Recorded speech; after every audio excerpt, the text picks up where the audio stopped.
Alhamdulillah. Jadi saya minta kesabaran kepada penonton kita pada malam ni yang mendengar dengan fakta-fakta sejarah dan fakta-fakta geopolitik sebenarnya. Tapi ini penting untuk kita melihat senario di hadapan ini. Satu keberangkalian dan kemungkinan. Kita tidak bercakap sesuatu yang pasti dan mutlak di sini ya. Sebab itu semua adalah dalam ilmu Allah Subhanahu Wa Taala. Tapi kemungkinan ini kita kena siapkan minda kita. Contohnya apa yang berlaku hari ni lah. Pandemik ni, wabak ni, COVID, coronavirus ni. Pada asalnya semua orang macam buat, apa kata, acuh, tak indah je kan. Dia macam sedangkan Bill Gates dah sebut 2015 dah dekat TED Talk tu. Kalau buka balik YouTube tengok TED Talk, 2015 Bill Gates dah sebut dah. 2015. Tapi jadi 2021 ni kita punya tak sangka berlaku. Apa yang berlaku hari ni? Sesuatu yang setengah orang kata di luar jangka, terkejut, syok, trauma, fobia, macam lagi macam-macam perkataan. Tapi pada hakikatnya benda ni dah sebut dulu. Siapa yang tahu, yang melihat hakikat ini ataupun yang melihat cakna tentang fakta-fakta ini, dia akan boleh cerna tentang apa-apa yang kita sebutkan. Sekarang ni kita bercakap dengan sesuatu yang belum lagi terjadi dan kita sedang menyediakan minda kita untuk melihat apakah pentas senario yang akan barangkali berlaku pada masa hadapan, iaitu suatu krisis dan konflik yang berkemungkinan besar akan berlaku di wilayah kita ini. Kita bercakap di Sabah dan di Sulu dan Filipina. Ini bukan saya bercakap untuk menakutkan ke, basically topik ini adalah topik keselamatan negara. Ini keselamatan negara. This is geopolitik serantau. Tapi kita kena tahulah, yang saya bercakap ni pun bukan untuk menakut-nakutkan orang berada di Sabah ke wilayah. Tapi sebenarnya kita tengok sejarah ataupun peristiwa yang berlaku pada 2013, Februari 2013, apabila berlaku serangan dan pencemburuan tentera kesultanan sultan yang menceroboh Datu di atas alasan untuk menuntut Sabah. Jadi itu satu senario yang sebenarnya yang membuka mata kita bahawa keberangkalian itu boleh terjadi. Dan hari ini kita tengok bukan Duterte sahaja, bahkan Menteri Luar Filipina menyebut secara terang bahawa mereka akan menuntut kembali Sabah. Dia mengulang-ulang balik statement itu. Jadi ini adalah satu berita yang sebenarnya terkait dengan bicara kita tentang geopolitik dan apa yang akan berlaku pada masa depan, wallahu alam. Tapi basically Tuan Syah, kita bercakap tentang 3 perkara. Saya boleh rumuskan. Satu tentang yang tadi, tuntutan Filipina terhadap Sabah. Kita spesifik kepada Filipina, bukan Sulu sebenarnya. Bukan Kesultanan Sulu. Itu yang kita nak masuk dia punya helah tu. Nak buka minda penonton-penonton kat mana dia punya helah dia, penipuan itu. Sebenarnya adalah Filipina, Duterte itu punya silat dia punya. Ada silat tersembunyi, ada buah tersembunyi dia dengan tuntutan dia. Dia nak buat balik apa yang pernah dibuat oleh Ferdinand Marcos dulu.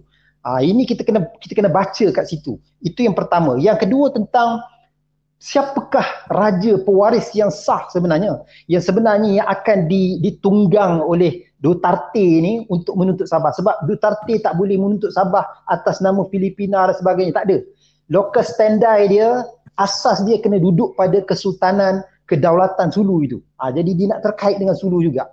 Jadi kita kena tengok sejarah siapakah kesultanan yang sah, raja yang sah di Sulu ini. Sebab Sulu ni memang ramai, banyak sultan, ratus-ratus sultan.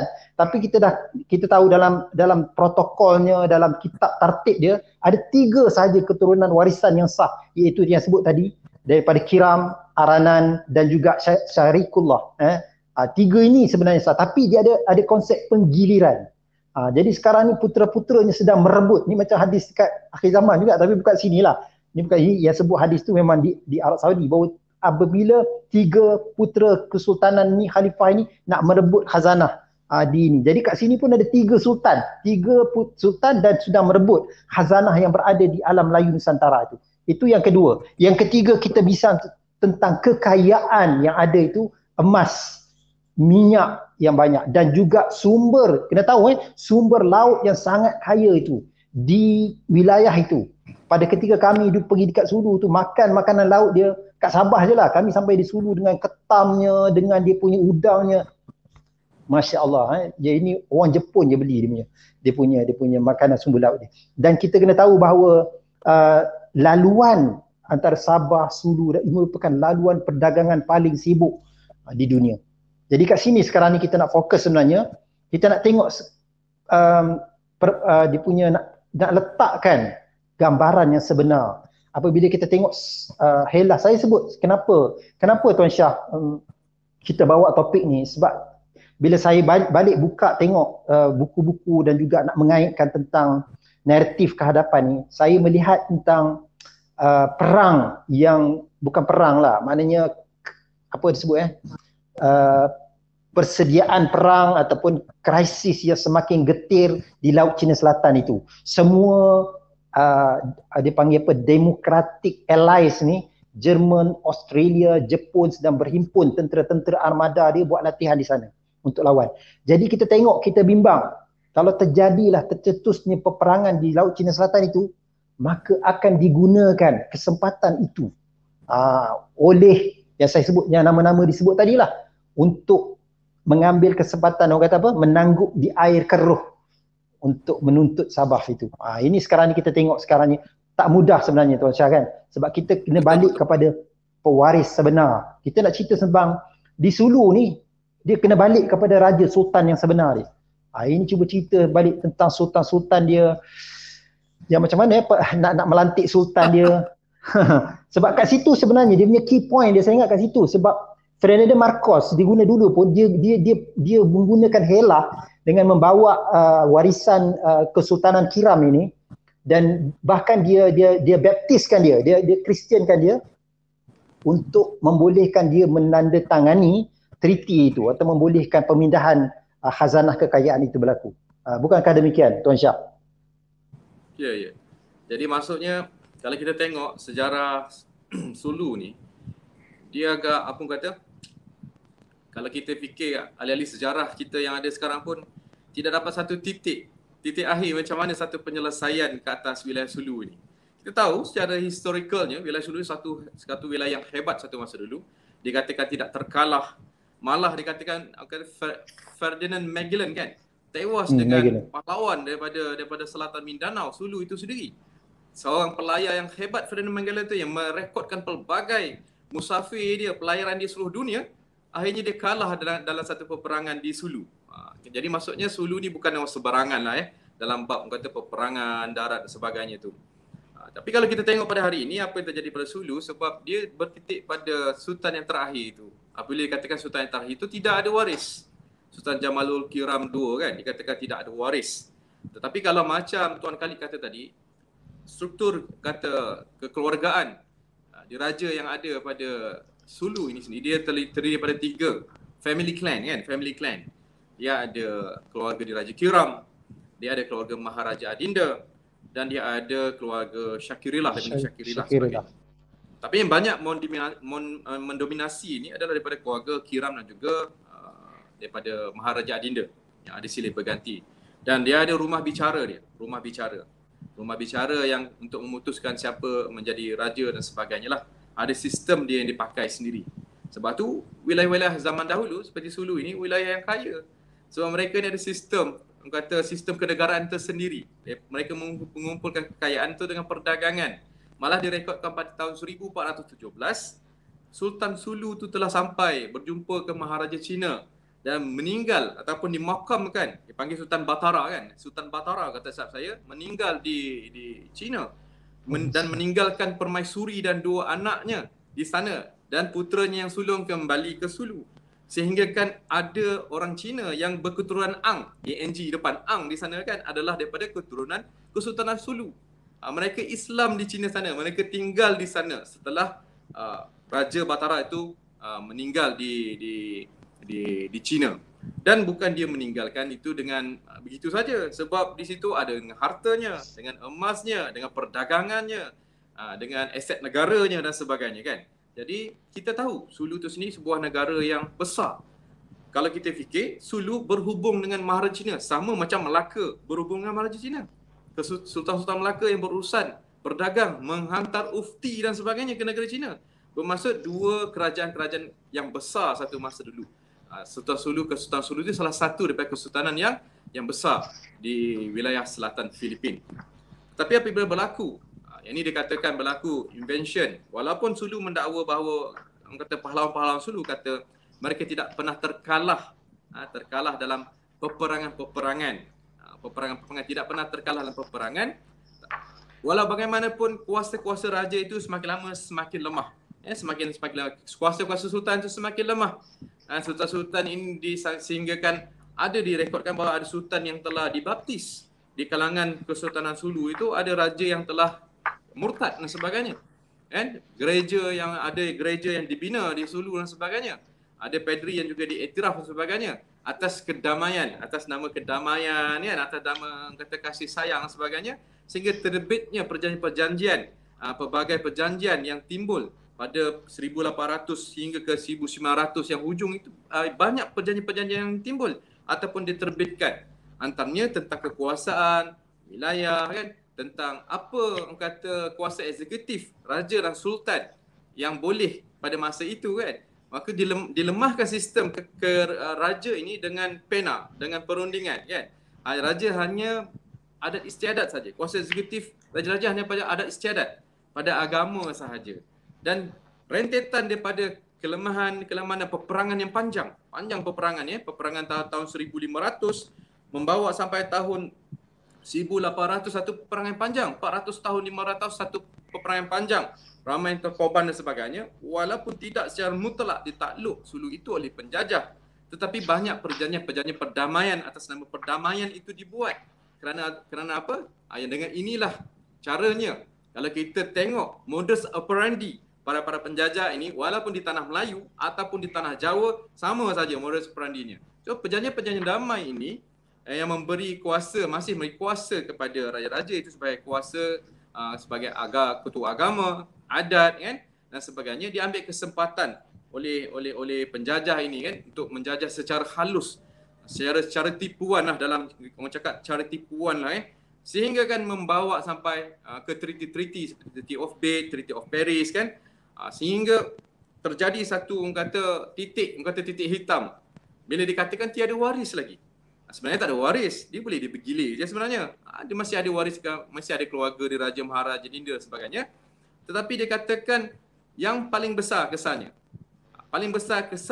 atas perjanjian-perjanjian dan tipuan-tipuan muslihat dalam pena tadi, dalam rundingan tadi, Sulu itu hilang kedaulatan dia secara kertas, hitam putih itu hilang kekuasaan dia secara kertas.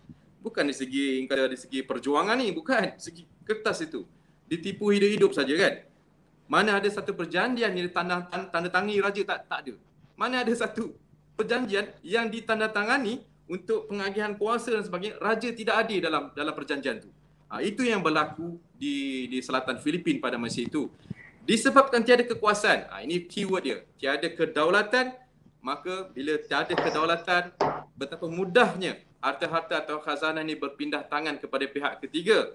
Kononnya atas nama pemegang amanah, kononnya atas nama pelaburan, kononnya atas nama menyimpan harta-harta raja dalam bank-bank di Eropah contohnya kononnya atas ini. Tetapi nasib malang itu berlaku bila Sultan Jamalul Kiram itu meninggal dunia dan harta itu mutlak pergi kepada pemegang amanah ataupun trustee tadi. Kalau kita pergi deep balik tahun 1300, 1300. Panjang kita dah pergi ke depan, kita patah balik 1300 lebih kurang. Kalau kita tengok sistem pertabalan kata sultan ataupun raja di Sulu ni macam sekarang ni jadi konflik. Siapa yang sepatutnya menjadi raja? Siapa yang sepatutnya menjadi sultan? Siapa yang diiktiraf?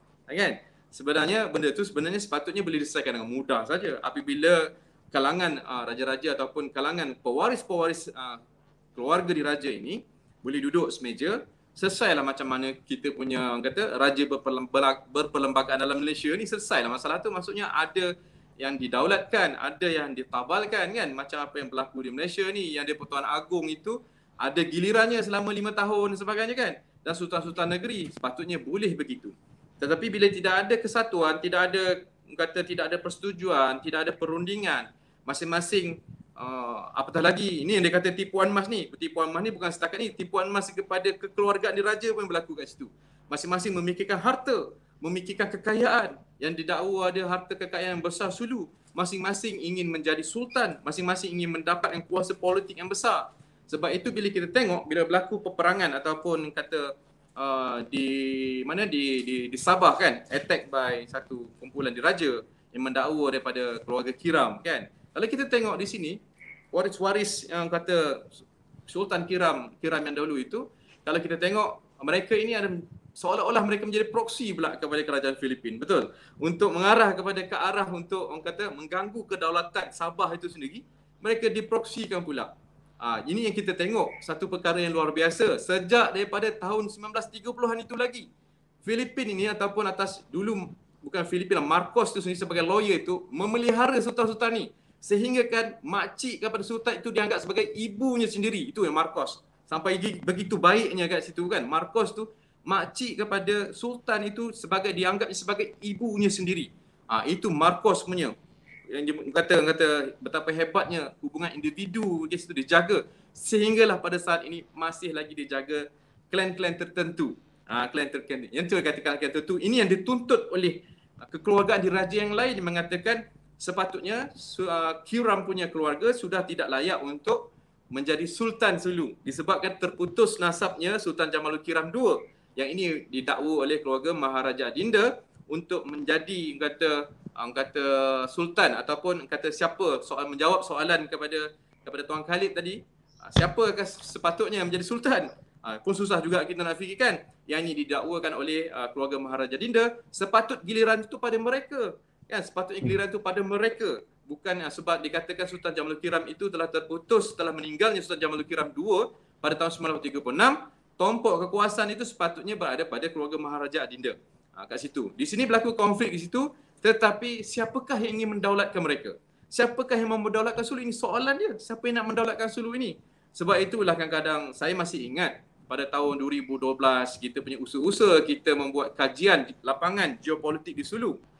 Malah ada beberapa kali kita bersama dengan Tuan Khalid sendiri kita pergi buat kajian geopolitik, ekonomi dan sebagainya, kemanusiaan atas nama NGO. Sebenarnya kita dapat kata sumber-sumber lisan dan sebagainya, apa yang mereka rintihkan sebelum ini kan, itu mendatangkan hasrat kita untuk membantu, untuk mencari satu solution atas konflik kepimpinan yang berlaku di selatan Filipin agar tertegaknya kembali kesultanan itu kembali.